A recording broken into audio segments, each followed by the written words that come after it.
Hello বন্ধুরা, আজকে যে বিষয়টা নিয়ে আলোচনা করব টাইটেল এবং থাম্বনেল দেখে সবাই বুঝতে পেরেছো। আসলে ইঞ্জিনিয়ার শব্দটার সাথে আমরা সবাই কম বেশি পরিচিত, যার বাংলা শব্দ হচ্ছে প্রকৌশলী। যে প্রকৌশল বিদ্যাতে পারদর্শী তাকে মূলত প্রকৌশলী বা ইঞ্জিনিয়ার বলা হয়। এক কথা যদি বলতেই হয়, যে ব্যক্তি কম সময়ে বেশি বুদ্ধি খাটিয়ে বিশেষ রকমের গবেষণা করে পাওয়ার সময় জিনিসকে অতীব ছোট বানিয়ে বাস্তবে রূপান্তরিত করে তাকে ইঞ্জিনিয়ার বলে। জি, ঠিকই শুনেছেন। যার মধ্যে সবচেয়ে ডিমান্ডেবল ও জনপ্রিয় সাবজেক্টগুলোর মধ্যে অন্যতম একটি নাম কম্পিউটার সায়েন্স অ্যান্ড ইঞ্জিনিয়ারিং। আর এই ডিপার্টমেন্ট সম্পর্কে এমনই কিছু বিচিত্র মজার তথ্য রয়েছে আজকের পুরো ভিডিও জুড়ে। তো বন্ধুরা, শেষ পর্যন্ত ভিডিওটির সাথে থাকুন। আর আপনি যদি আমাদের চ্যানেলে নতুন হয়ে থাকেন তবে নিয়মিত এমন ভিডিও পেতে আমাদের চ্যানেলটি সাবস্ক্রাইব করে রাখুন। কম্পিউটার সায়েন্স অ্যান্ড ইঞ্জিনিয়ারিং, যার শর্ট ফর্ম হচ্ছে সিএসসি। সঙ্গতের কারণে সারা দেশে ইঞ্জিনিয়ারিং আগ্রহী শিক্ষার্থীদের পছন্দের তালিকায় থাকে এই শাখাটি। যদি চাহিদার কথা বলতেই হয় তবে বর্তমান বিশ্বের উন্নত হওয়ার পিছনে প্রধান কারিগরই হচ্ছে কম্পিউটার সায়েন্স এন্ড ইঞ্জিনিয়ারিং।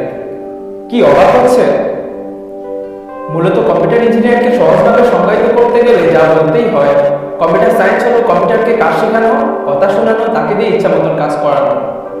গাণিতিক সমস্যা সমাধান থেকে শুরু করে গেম বানানো, রোবট নিয়ন্ত্রণ, মহাকাশ নিয়ন্ত্রণ সবই এর মাধ্যমে করা হয়ে থাকে।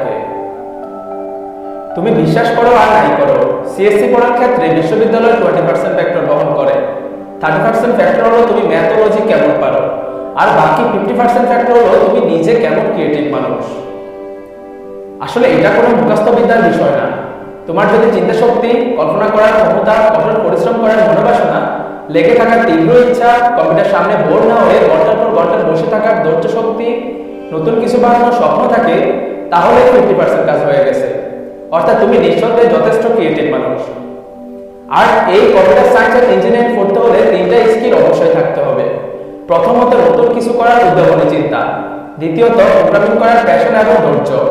এবং তৃতীয়ত, গণিতের প্রতি মোটামুটি দক্ষতা, যার মধ্যে calculus, matrix, discrete math, number theory, geometry and vector analysis অন্যতম।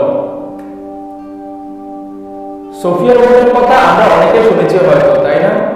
শুধু সোফিয়া নয়, বর্তমানে রোবটের ব্যবহার যেমন বাড়ছে তেমনি বাড়ছে মানুষের রোবটের প্রতি নির্ভরশীলতা। প্রতিযোগিতামূলক এই যুগে প্রোগ্রামিং শিখে বানিয়ে ফেলতে পারো তোমার শখের রোবটটিও। আর এই সাবজেক্টের স্টুডেন্টদের একটা স্পেশালিটি হচ্ছে তুমি অন্যের বানানো গেম কিংবা অ্যাপের নিজের মন মতো ডেভেলপিং থেকে শুরু করে প্রয়োজন মতো অ্যাপ, গেম, ওয়েব বানিয়ে ফেলতে পারো।